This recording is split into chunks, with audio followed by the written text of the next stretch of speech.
Welcome to the Tweedler's video game video review of Shantae, Half-Genie Hero. I've known about the Shantae series for a while now, but I never got around to playing it. But I was in the market for a good old-fashioned action platformer after burning out on my regular multiplayer games, so I decided to do a bit of research into the series. Turns out this is the fourth Shantae game in the series, unique from the others due to the fact that it was funded through Kickstarter, making just over $750,000. That's almost double what they asked for just to fund the game in the first place, and well over double what the indie darling Shovel Knight received. This allowed the developer Wayforward to not only secure funding for the game, but to reach stretch goals, which included alternate costumes, bonus levels, and an additional campaign following the main villain and her own adventure set during the same time Shantae is on hers. Unfortunately, as of the time of this video, some of the stretch goals such as that villain's campaign has yet to be completed, so it's important to keep that in mind as we move forward onto the story. Shantae Half-Genie Hero takes place in Sequinland, and more specifically, Scuttletown. Think around the Mediterranean area, with bazaars, Greek ruins, and deserts. You take control of Shantae, a half-genie born with the unique power of magical belly dancing, allowing her to transform into different species to help on her adventures, like a monkey, a crab, or an elephant. In addition, she can use her hair like a whip, which is her main attack throughout the game. You may be wondering if there are half-genies, then are there full genies? Yes, but for reasons explained towards the end of Shantae and the Pirate's Curse, spoilers, they are confined to the genie realm, separate from the world in which Sequinland exists. Because of their unique genie powers, half-genies are often taken on as guardian genies for towns around Sequinland. Shantae is herself the guardian genie of Scuttletown, tasked with protecting the citizens from rogue elements like pirates, monsters, and mercenaries. She's like a friendly neighborhood spider woman. Oh, and she can turn into a spider woman, so there's that. Our game opens with a dream sequence in which Shantae is warned by a messenger of the genie realm that an agent of darkness will strike at the heart of the genie realm in an attempt to corrupt their magic for the agent's own personal gain. With this power at their disposal, they will be able to rule over both worlds. The messenger then informs Shantae that she is the only one who can stop the agent and save both worlds. Shantae then tries to ask the messenger if her mother is alive and well in the genie realm, but the voice fades before she can get an answer. We jump to the next day where we find Uncle Mimic, a relic hunter, who acts like a father figure to Shantae, in his workshop, ready to start work on his latest invention. A device from the old world known as the Dynamo, which will be able to help Shantae protect Scuttletown against foreign aggressors. From his description, it would seem that it's a generator which can be used to light up the town day and night to drive off wandering monsters and pirates looking for an easy score. But before you can really get to work, a pirate known as Risky Boots attacks the town and swipes the blueprints. Shantae is able to fight her and her minions off, retrieving the blueprints for Uncle Mimic. Shantae is then promptly fired as guardian genie by the mayor for failing to prevent the attack in the first place. The game then starts proper as Shantae goes on her own adventure to help Uncle Mimic get the parts he needs to complete the Dynamo. Along the way, we are introduced to pretty much the entire back catalog of the previous 3 games of side characters and villains. This includes Sky, Shantae's best friend and owner of a hatchery where she lives with her pet hawk, Wrench. Bolo, a more boneheaded friend who just wants to be a hero like Shantae. Risky Boots, the classic pirate villain of the series who can't stand Shantae. Roddy Tops, who's Shantae's friend, and what am I talking about? Characters, right. I was concerned at first as Shantae seemed to know every character and villain introduced, implying that there is some big history that I may need to know. But since then I've played through the last 2 games in the series, and I can assure you that you're really not missing anything if you're coming into this game fresh. And speaking of fresh, the gameplay is tight and responsive as you jump, transform, and whip your way from level to level. The game feels like a hybrid between a linear platformer and an RPG platformer. Think somewhere in between Metroid and Mega Man, with silky split ends instead of arm cannons. Unfortunately, the game does feel a bit on the short side. Well, very, very much on the short side. My first playthrough, which was on hardcore mode, the hardest difficulty, took just under 8 hours to 100% complete. So first time through, casually playing on standard mode will probably run about 4 to 5 hours, which is not a lot of playtime for a $20 single player game. For the most part though, the game is very well designed for such a short amount of time. For example, it introduces its mechanics quite naturally. Every time Shantae gets a new transformation, she is usually in a room that she can't leave without using the ability she just got. This allows the players to show themselves how to use the transformation they just received, instead of just being told and then pushed out the door. Check plus, Wayforward. There are a few hiccups though. The worst offender actually being the first gameplay section. If this is your first Shantae game like it was for me, it may be a little off-putting. The dynamo plans were just stolen, the town is under attack, and you're dropped into a level where the music is cranked up to 11, firing on all cylinders with the singer giving it her all while you fumble with the controls trying to figure out what the attack button is. Oh, this jumps. Oh, if I hit one of these enemy pirates, there's a damage number, so there's RPG elements? Meanwhile, the agency of the scenario is forcing you through this learning process, not giving you a chance to really experiment without disconnecting yourself from what's happening. You have to tell the game, hold on a minute! Let me figure out how to play before you throw all this at me. It ends up coming off as awkward as you realize there's no real danger. The attack on the town only follows you, the song loops over and over, and if you're like me, you almost kill yourself trying to jump over these pirate dispensing capsules like an idiot while the game sings your praises before you realize, oh, I can just break them. But hey, maybe they were just excited that their game got kickstarted and blew their load a bit early. Like, immediately. But other than applying way too much agency to it, it's a serviceable first section that allows you to teach yourself the basics of the game. And whereas the music comes off as a bit silly in this section, it is a really good song. All of the music is excellent, and that shouldn't be surprising given that it comes from the mind of Jake Kaufman, who you may know from his work on the Shovel Knight soundtrack. Needless to say, we're in good hands here when it comes to the music. It ranges from good to superb, with some of the standouts being the Sky Bridge,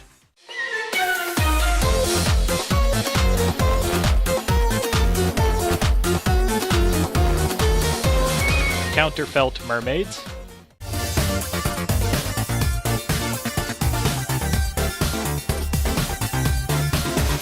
and my jam, the Hypno Baron's Castle.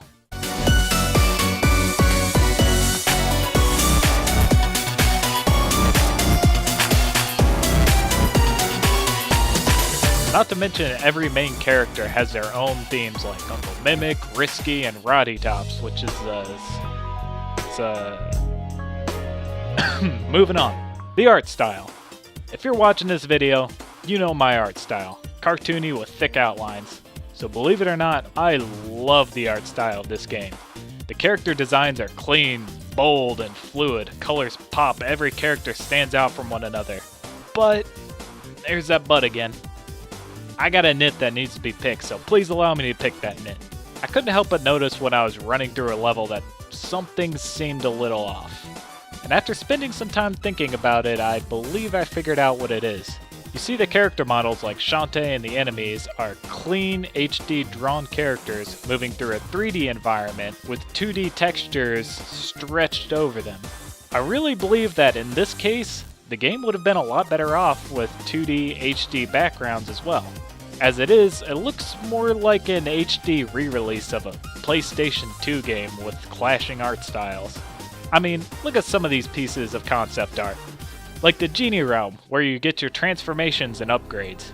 These towering statues of genies with their hands together, focusing their energy. A center fountain all confined in a massive coliseum. Clearly, this is a sacred place of importance, where Shantae is being allowed to tread due to her half-genie side. A place where her powers can grow to be the hero she needs to be. Not only for Sequin Land, but for the entire Genie Realm. So how did it come out in the game? Oh, it's good too. Oh, and don't think I didn't notice that you're just mirror flipping your character models. Sorry, that's just another pet peeve of mine. Well, I guess it's easier to manipulate a 3D environment than to commit to a static background, but who knows? Not me. I'm not a game designer and I'm far from a professional artist.